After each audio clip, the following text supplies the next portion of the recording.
What percentage of your business is through insurance versus direct pay? It's been out of insurance for 5 years now. I left the matrix a long time ago. There you go. And guys, if that kind of triggers you, you're saying, well, it's not going to pay. Relying on your insurance company to pay for preventative stuff, it doesn't work. It's an investment. You're like paying for your gym. Your insurance company doesn't pay for that. So I will say 90% of the top functional medicine doctors, the people who are really making a difference, they stopped taking insurance a long time ago. And they did that because the insurance company, the real business model is they're going to consume as much of the doctor's time as possible to get paid, to make it so the doctors want to do it. And they're going to consume as much of your time as possible. So they create a lot of friction because friction makes the money because we throw up our hands and just give up.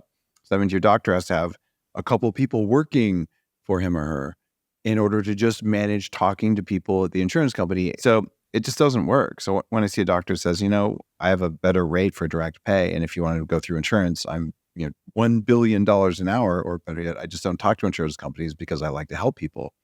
I kind of respect that.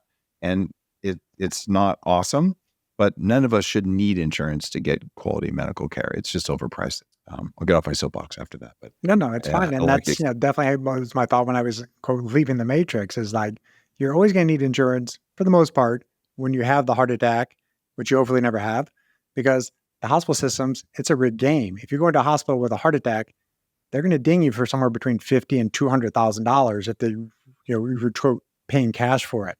So you definitely probably want to have insurance for that part. But the preventative side, it's not as expensive as you think. Most of the things I was talking about with Dave today, they're free. Go see a sunrise, put your bare feet on the ground, eat some protein and fish, like whatever it means to you. You don't have to go super fancy for that. Like a lot of these things are very simple. But if you want to do some of these testing, there's going to be some out-of-pocket cost for it. But I think one of the big challenges with the kind of the system is that it's the time. You cannot educate somebody on circadian biology and talk about how are you going to use photomodulation to decrease your inflammation in a 5-minute office visit. It's just not going to happen. There's going to be a number that they show you. Your blood pressure is high. Here's the blood pressure medicine. LDL seems high. Here's your high dose statin. Next patient, please. And that medicine burns out the doctors as well. And so the doctors who, exit the system, they want to do the best for their patients.